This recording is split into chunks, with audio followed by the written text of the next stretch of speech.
Are you ready for good talk?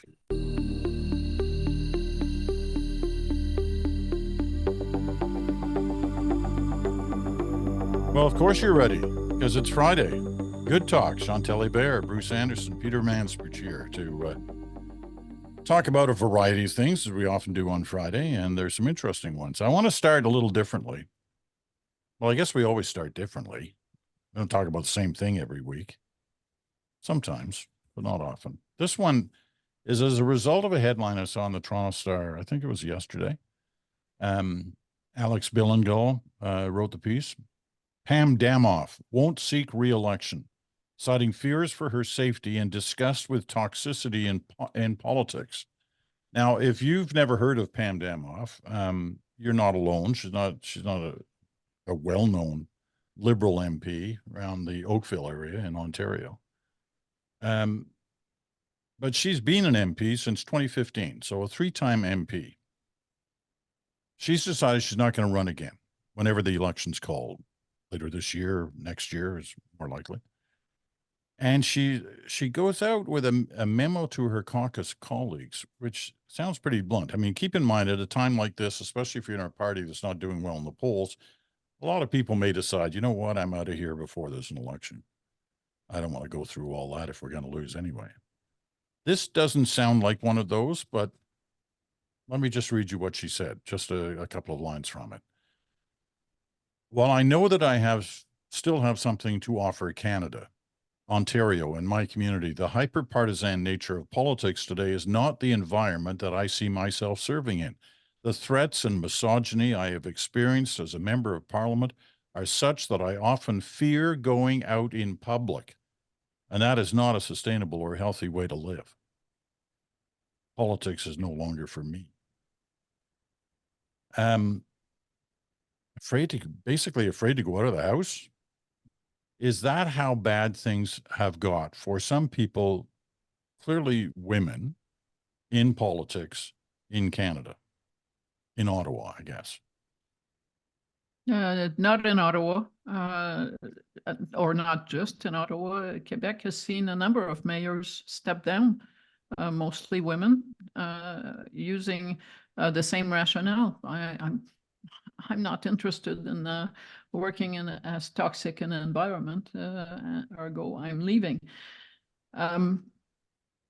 It's probably more tempting to do. That being said, when your prospects of re-election look like a very uphill battle, and that's also been true of some of the mayors who have resigned on the same basis in Quebec, that they were facing an opposition around. They were unable to craft consensus around the municipal council table.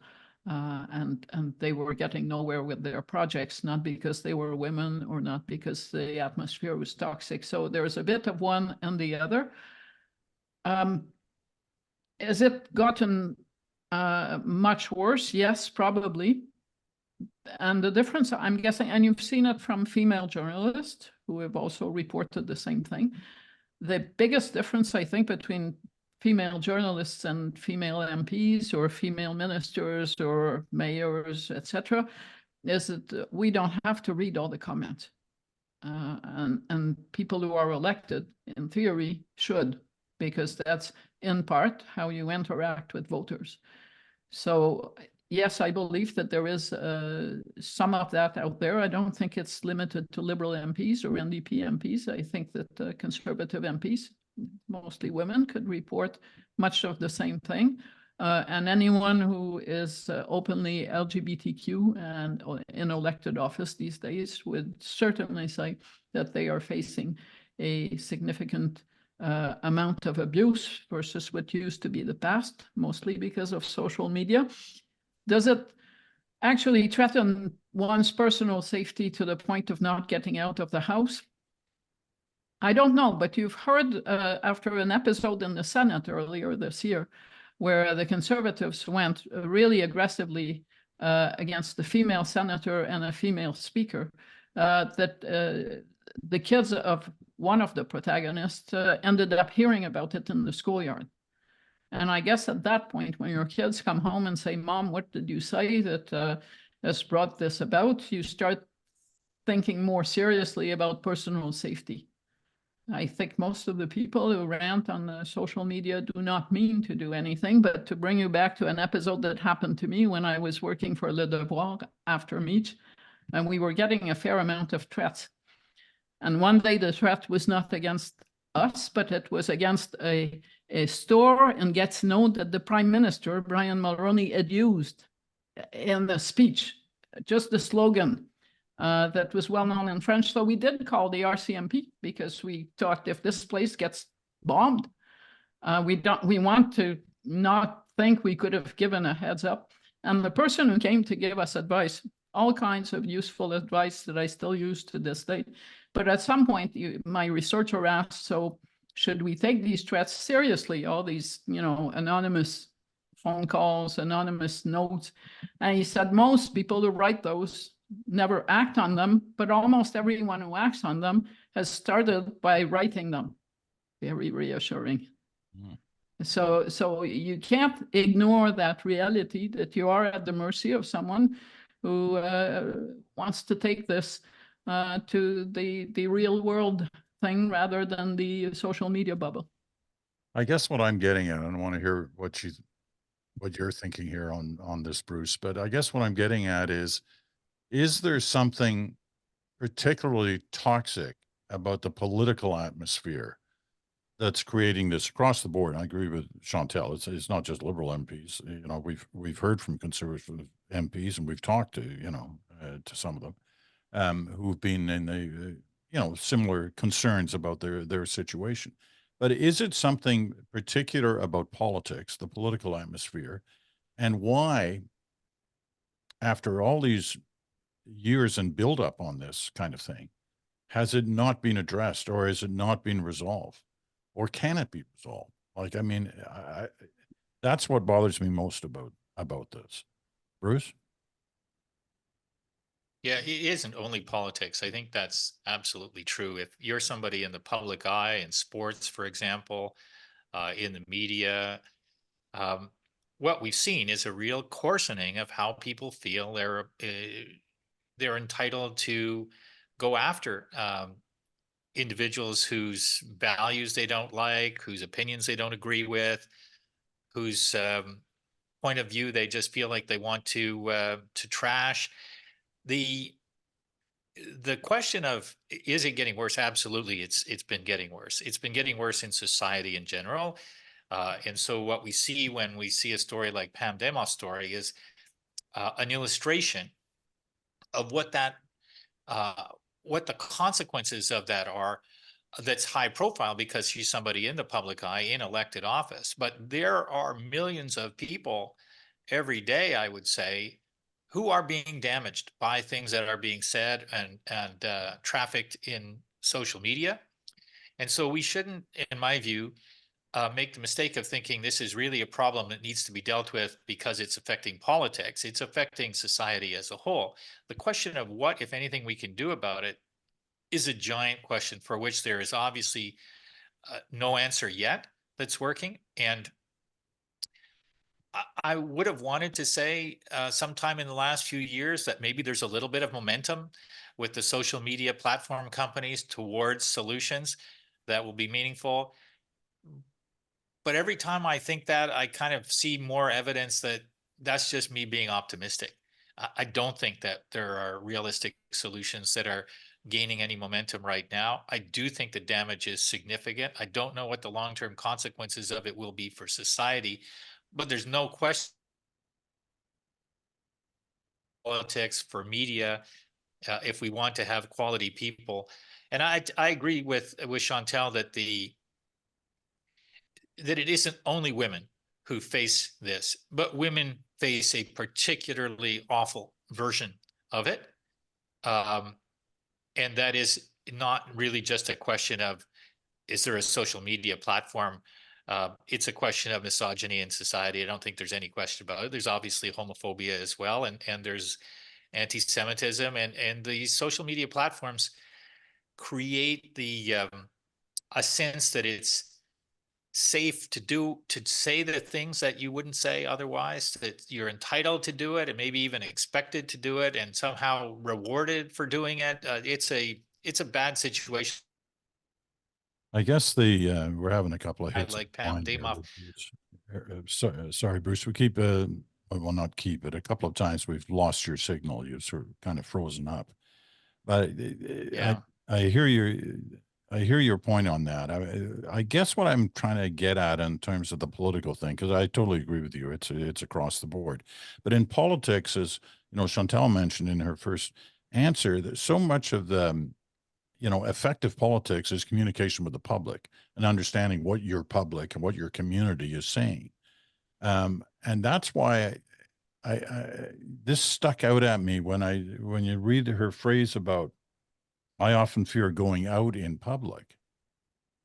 I mean, that's how politicians are supposed to be able to operate, that they are dealing with their public, usually in a very open way, and community meetings and weekend visits at the riding office, et cetera, with constituents. So that to me is like a really scary part of what we're going through in terms of the political system, the political community, and how it operates. Forget about what party you're talking about. It's the whole thing. So that's what bothers me. Did you have something else you wanted to say on this, Chantal? Well, to bring it back to the misogynist aspect, it's not an accident that a few times that it became public, and I'm sure we don't know about every instance, we found that there were threats directed or comments directed at Pierre Poilievre's wife and not him. Which kind of tells you a lot about the kind of people who make such comments, that they go in a schoolyard, they would go for the weakest kid or the person that they can beat up. I'm sure Mr. Poilievre feels that he can defend and speak for himself, and he certainly can. But people have no... people who indulge in this do not care about going after little kids or families. That's not totally new, by the way. Remember the stories about Brian Mulroney's daughter, Caroline, and the unsavory contests that became public matters back then? The creeps have always been around. They just have a larger platform. Now, why is I think what you're trying to get at is, are politicians creating or contributing to the toxicity? And up to a point, yes, the way that they talk to each other, we've saw some examples this week in the House of Commons, is not the kind... If they were your kids, you would rein them in. I'm not just talking about the wacko comment by the leader of the opposition. I'm also talking about the Prime Minister and the tone that he believes he needs to take to respond to questions, and the veering off into accusation, which I find not particularly productive for him. But I think a lot of it comes from the Trump experience, the liberation of the word by having someone who has consistently over the past almost a decade, we're going to get to, said things that would normally have disqualified that person, not from the highest political office in the US, but from elected office, period. And that did not happen. And you Well, have... not only did that kind of behavior not disqualify him, in some respects, it qualified him for the Republican nomination a second time around after losing. And remember, he never went to a single debate with any of his opponents in the second time that he went to get that nomination. And why? Because he didn't feel he needed to.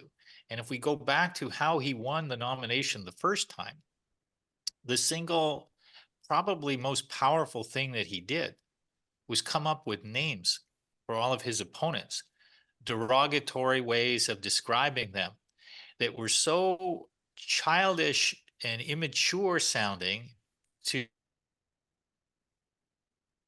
were so potent because they broke the mold. They basically said, I'm going to do something that you've never seen before. And if you think I'm not going to get away with it, you're wrong. I'm going to get away with it. And then he used that line, I could shoot somebody in the middle of Fifth Avenue and I would get away from it. And by all the evidence, he was right. Now, he horrifies a lot of people, but he sure doesn't horrify everybody. And his behavior entitled other people to do the same thing, and it qualified him for political success in a remarkable and unexpected and awful way, in my view.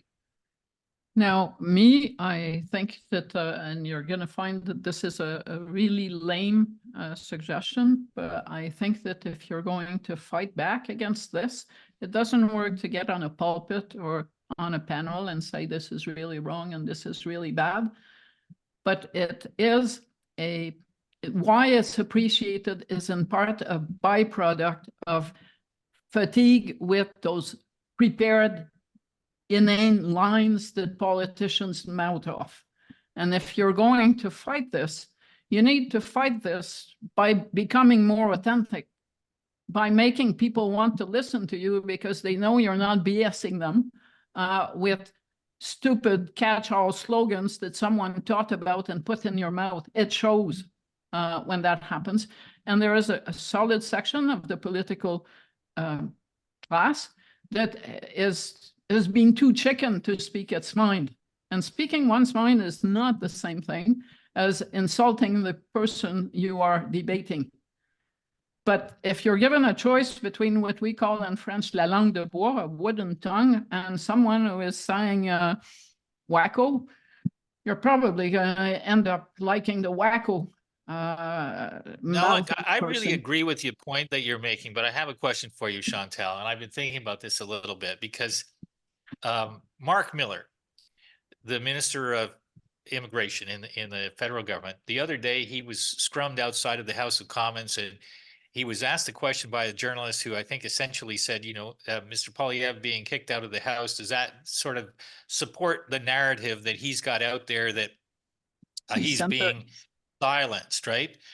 And Miller, I found it quite an amusing clip. I liked it. I thought it was authentic. I didn't think it was rehearsed, but it was personal. Miller answered the question by saying, first, wait, who's being silenced? The reporter repeated the question and he said, that guy never shuts up. And that clip made its way to a lot of people because it was, again, outside the norm of what talking points sound like. I thought it was effective, but I wonder whether you think that it was kind of across that line or more in the authentic category. I would be surprised if Mr. Poilievre found it offensive. I mean, it's close enough to the truth that it wasn't a bad line, and I didn't find it terribly offensive to Mr. Poilievre. There are many ways you can say offensive things about someone, but if someone says that about me, I'm gonna shrug it off. I'll probably laugh it off. Like, Peter, you're trying to silence me? I got to say, I know we've drifted into what happened last week. I was puzzled by the whole fuss about the wacko thing. I got to tell you. I mean, wacko is not the kind of word I thought people would go to the barriers on. You look it up in the dictionary. It's basically defined as eccentric, as a word that came out of the 70s from a guy who wrote Get Shorty, Elmore. Did you really look it up in the dictionary? I did. Because I was worried about, like, why I've used the word wacko, and not in a way of trying to be insulting, but just as, that's a crazy idea. He's a wacko, sorry, go ahead. But I think the issue here wasn't so much, the word triggered the speaker because the speaker was already at the end of his wits.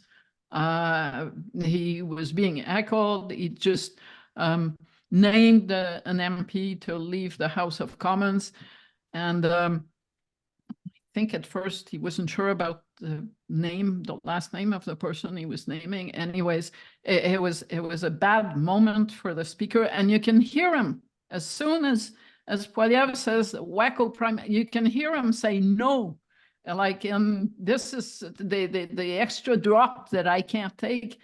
I think if everything that had happened before, including the heckling to the speaker on the Conservative benches, had not, and he'd already had to ask Poilievre and Trudeau to rephrase things that they'd been saying, if this had happened at the top of question period, probably it would have turned out differently. Probably Pierre Poilievre would have said, I'm going to change our withdraw wacko and use extremist, which is what he proposed at first, and he would have gotten a pass. But in the context of the heat of the moment, I think the speaker felt that he was losing control of the House, and that he couldn't tolerate it. Whether that's right or wrong, I don't know, but I was listening to that question period, just sound in the car driving, and I was thinking this is going to end badly, because you could see the temperature rising, not between the two main parties, that was a given, but between the speaker and the Conservative caucus. Yeah, it did seem like the speaker lost control of that one. I mean, it did sort of, it headed in a direction where you quite rightly, as you were driving along, thought, this is not going to end well. And it didn't. And he's been kind of under the gun almost since the day he got the job. So I don't know where all that's going to end up. You know, I don't think there's any question that if you're the leader of the opposition, or any MP for that matter, and if the speaker says you have to withdraw a term and goes through the process of saying it the 3 times and everything else, you have to do it. Now, whether or not this was an example of, you know, what the people who like English football would call a yellow card offense where a red card was handed out, it does feel a little bit like that to me. I didn't go into the urban slang dictionary or any dictionary, but it didn't make me feel like, I can't believe somebody said wacko. I can't believe somebody called another person wacko in the House of Commons. It wouldn't have occurred to me that that was a line not necessarily to cross. But again, once the speaker says it's a line you shouldn't have crossed, there's only one way well, there's 2 ways that it ends. You withdraw the comment and apologize, or you get ejected.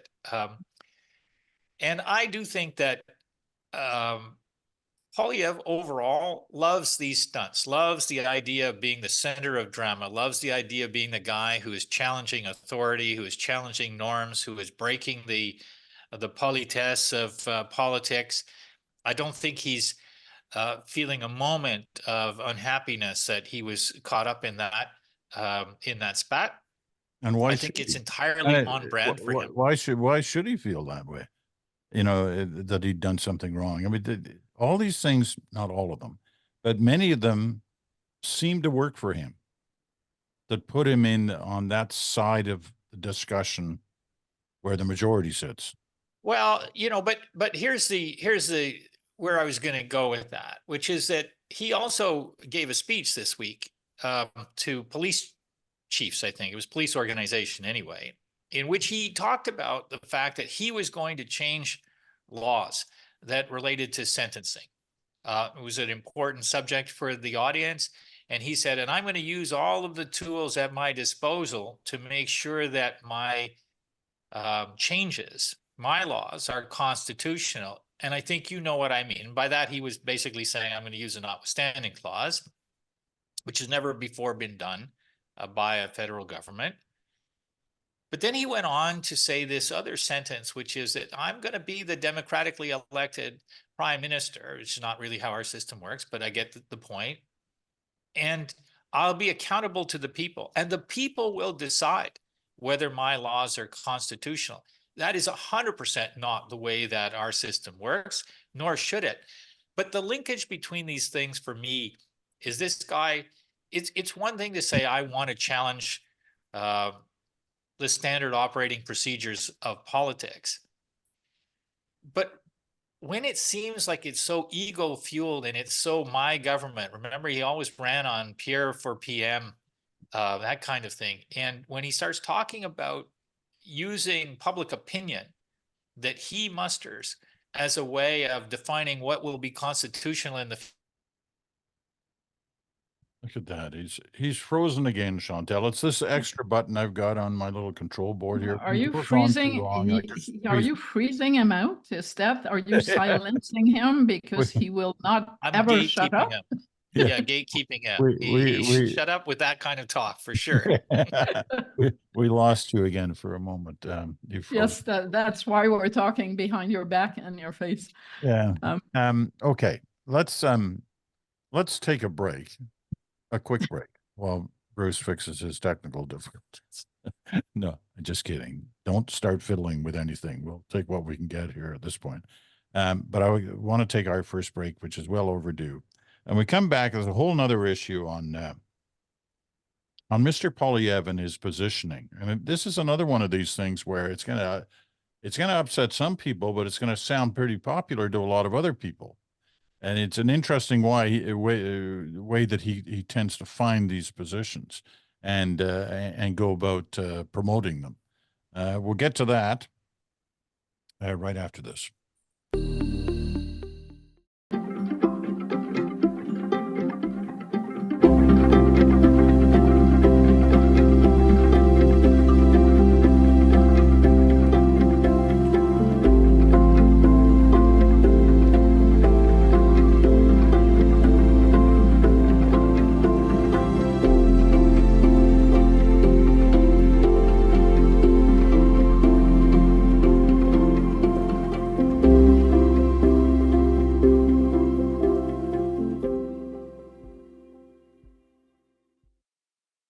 Welcome back. You're listening to Good Talk. Chantal Bear, Bruce Anderson, Peter Mansbridge here.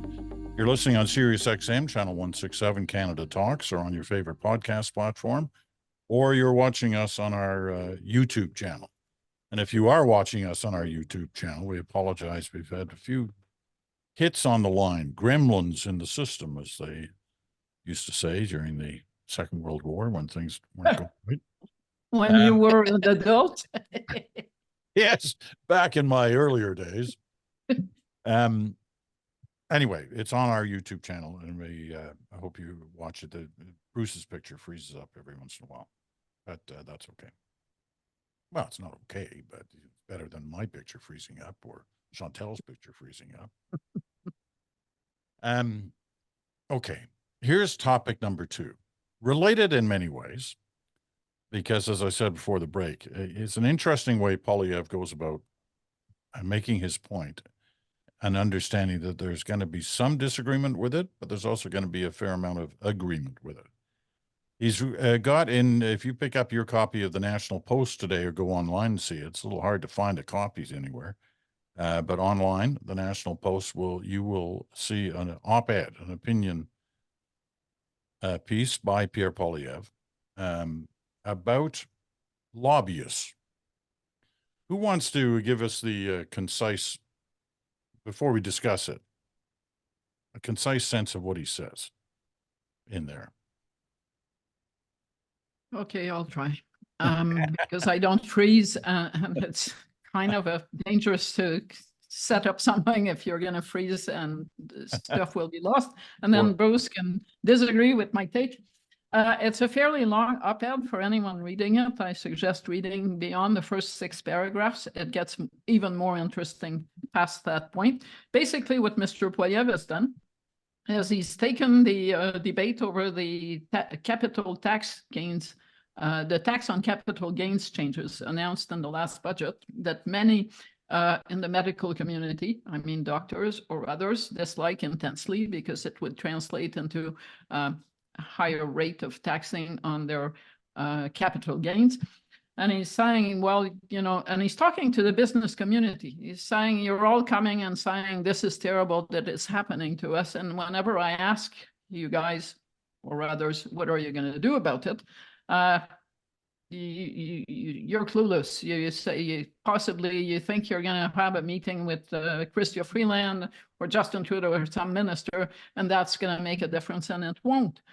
And basically, there are lots of things in there that are very partisan and political about the Trans Mountain pipeline, other pipelines that were canceled, the companies that caved to the government. But the point he is making that I find really interesting, and which I believe is blunt but solid advice on at least one level, is if you want to win battles against changes in legislation or policy, you need to win over people to pressure politicians. Politicians do not react to lobbyists or business lobbyists in the way that they react to voters saying, I'm not going to vote for you on this score. And he takes issue, and it's very direct language. He talks about Chamber of Commerce meetings and others, and he says pointless Chamber of Commerce speeches, meetings, or giving interviews that no one will read will never get you inside my office when I'm Prime Minister. It's not getting very many people inside anyone's office when they're Prime Minister, I would also add.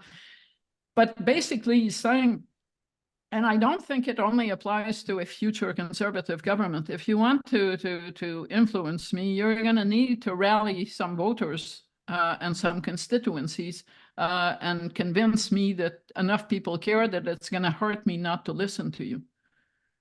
Which I think is basic advice, but for those of us who watch how the Hill works, and I'm not saying that is advice to fire all lobbyists is necessarily sound advice to follow, but the part about making other people care about your issue would work better than thinking you're going to get in a government's office and because of who you are, it's going to make a difference. It's sound advice. Now, I would add that this comes about after almost, 2 decades of no corporate donations allowed to federal parties. I don't think the business community in this country has ever adjusted to the reality that he who can no longer pay the piper has a harder time calling the tune. It doesn't seem to get through all those corporate lobbies that now that you can't write big checks to the Conservatives or the Liberals or the NDP if you're a large union, you need to rethink the way you approach trying to yield some influence on political outcomes. Okay. Bruce.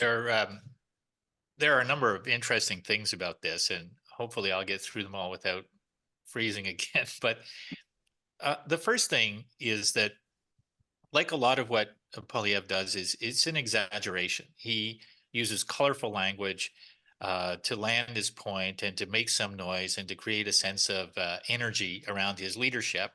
And in that sense, it's effective politics for him to do that. The second thing that occurs to me, though, is that he is essentially saying, if it's not popular, I'm not going to do it. Because not everything rises to the level where corporate Canada will say, if the government made this particular policy change, we would have more success in this area, which would be good for Canada. And if his answer is going to be, well, you need to run advertising campaigns so that millions of Canadians become familiar with that and decide that they want that, that's not good government, in my view. And it's not, practically speaking, reasonable advice.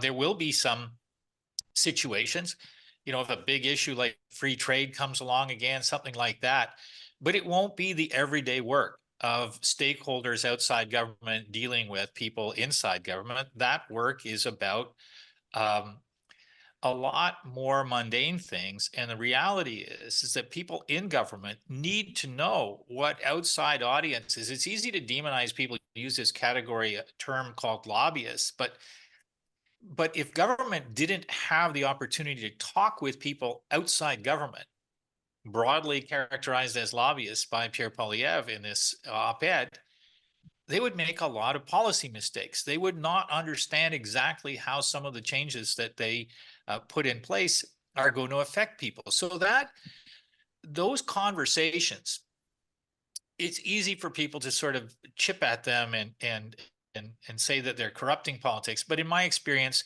sure, there's some of that, but there's an enormously important flow of information that happens that government, without which government will do a worse job.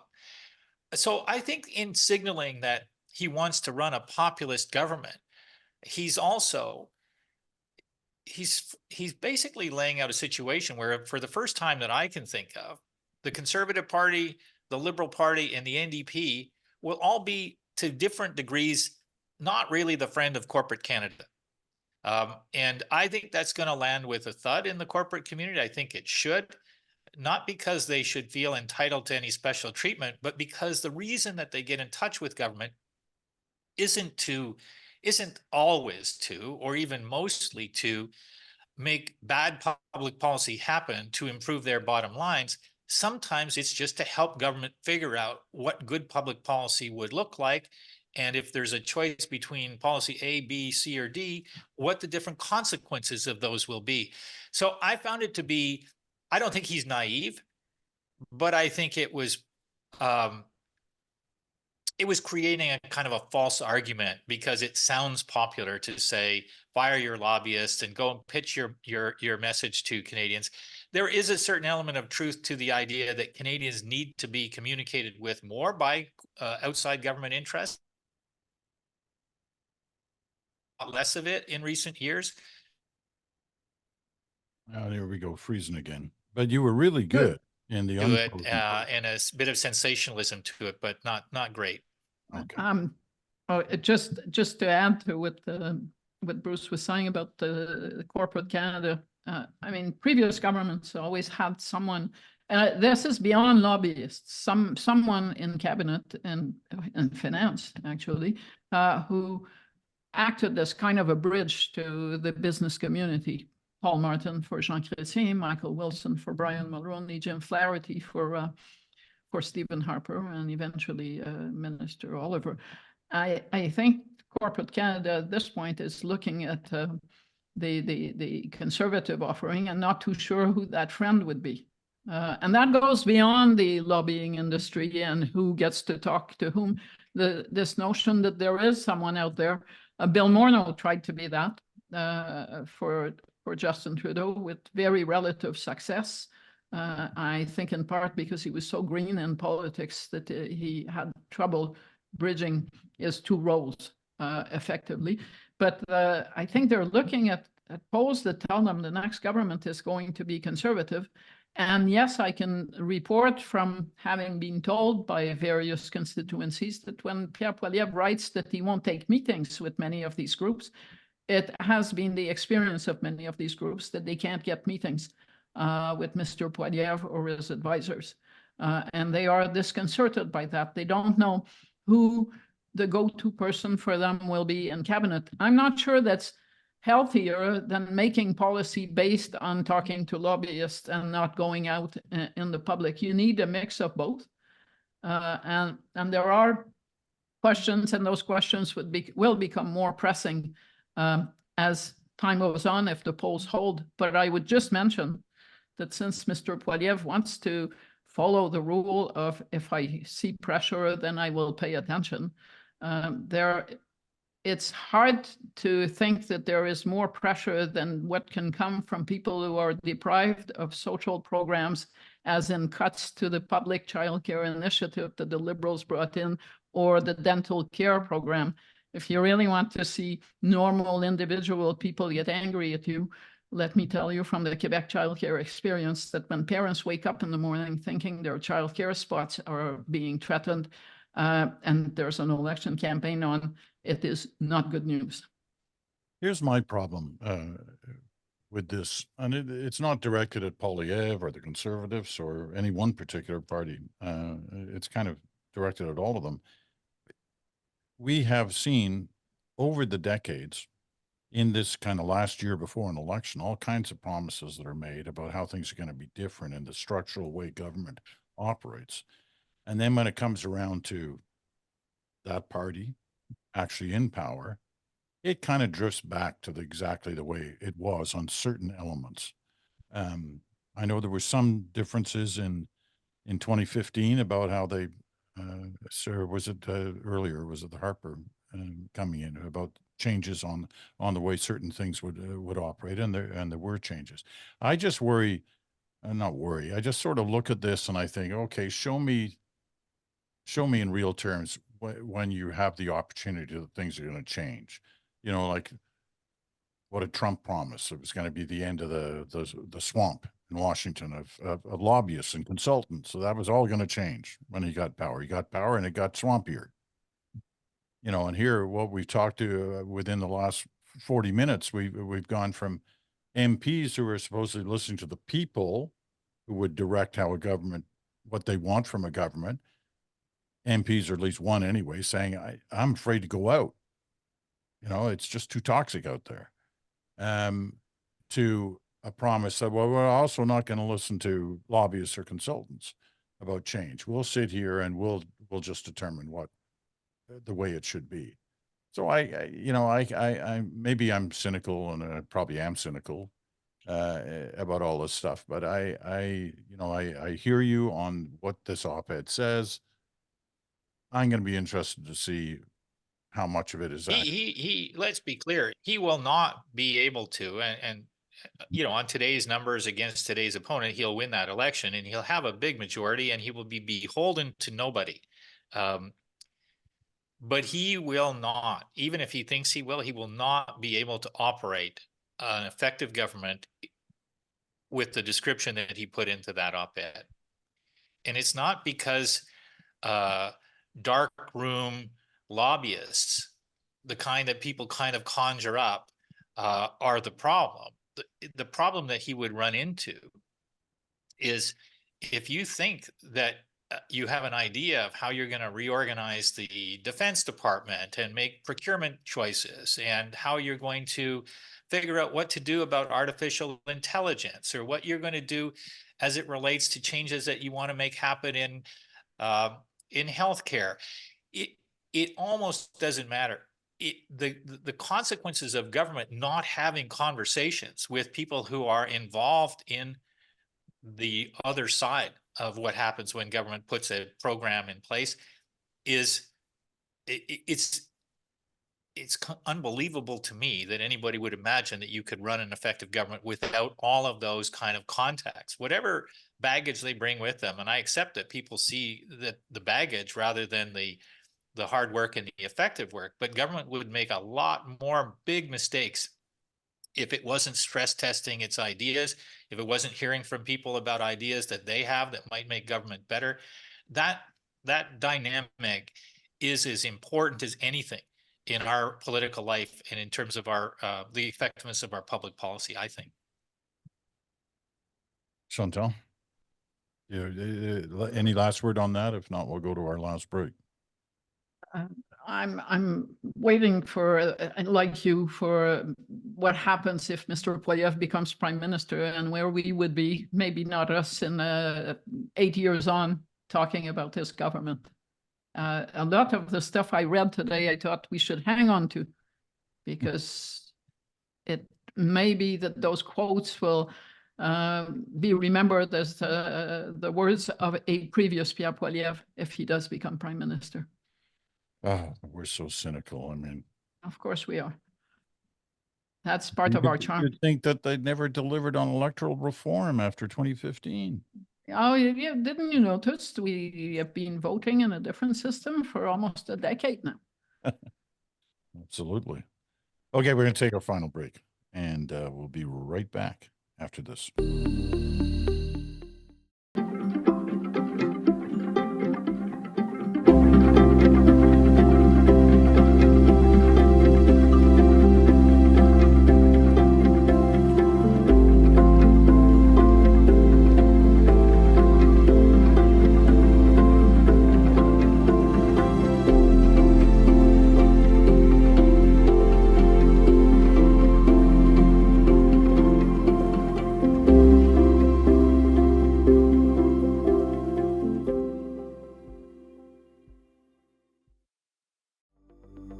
Welcome back. Final segment of Good Talk for this week. Chantal Bear, Bruce Anderson, Peter Mansbridge here. We've got a few minutes left. So I'm going to throw one wide open here to you, because there's not enough time to get at anything really substantive, but there's enough time to get into stuff that in fact is, well, it could still be substantive, but we can deal with it in a couple of minutes, so to speak. So here's the question. What did you learn this week about the country, about politics, about any political figures that you didn't know going into the week that you want to share with us? Got anything there? Got anything that you want to tell us? Bruce, you were talking about it the other day. I listened to I listened to an amazing podcast. I mean, it's subject matter that I thought I knew a fair bit about, but it was an Ezra Klein podcast on sustainable growth. And he was interviewing a woman who's an expert in it, happened to live in Glasgow. And in the course of that, she provided some facts and figures about what would be required to achieve certain goals, and how different systems of energy, all of the land that's used for corn to produce ethanol, if it were converted to land that hosted solar panels, the effect on climate mitigation would be yay big. There was a whole lot of stuff in that really opened up my mind to, again, feeling a little bit optimistic that there are technologies and changes that we could make that wouldn't require the world to all agree. Of this podcast was, to beat this problem, is everybody going to have to sacrifice more than people are generally willing to? And so I came away with more knowledge and more optimism, really, that there were things that could be done that don't involve that. Okay. Chantal. Okay, I'm not going to be as elevated. As you know, I am from an era where Canadian history was taught in a rather haphazard way. And I have been doing homework help with an elementary school child for a number of years. And he had a project to do about the advent of the prairie provinces, Manitoba, Saskatchewan, and Alberta. But he was told that he could not touch the Louis Riel stuff or the railroad. So he was a bit discouraged, the grade 5. And I said, well, it's the job of a journalist to take any story that looks boring and find the interesting stuff. I hadn't realized that in 1867, when Confederation got started with only a few provinces east of Manitoba, that it was Alaska being bought by the United States that prompted Canada to really want to create provinces in the West and to buy from the Hudson Bay Company the territories that became in part those provinces, because they feared that the Americans, who had tried to invade us in 1812, were going to buy everything west. They had the means, everything west of Ontario, and Canada, the Confederation, would have been Ontario and whatever was east. I actually didn't know that. And the child loves wars, so it allowed me to talk about 1812. And then he said, with Donald Trump, do you think they'll try again? I didn't go there, but it was an interesting week, which goes to show that sometimes you can learn stuff by helping a grade 5 kid figure out what to do with the topic. The future. That was pretty elevated. The future is going to be all about, as much of the past has been, the future is going to be all about resources and where they are, who's got them, who doesn't, everything from water to, lithium to, oil and what have you, liquid natural gas. Who's got it all? We got a hell of a lot of it. And, successive American governments, whether it's Trump or somebody 50 years down the road, will look back at their history books and say, why didn't we move back then?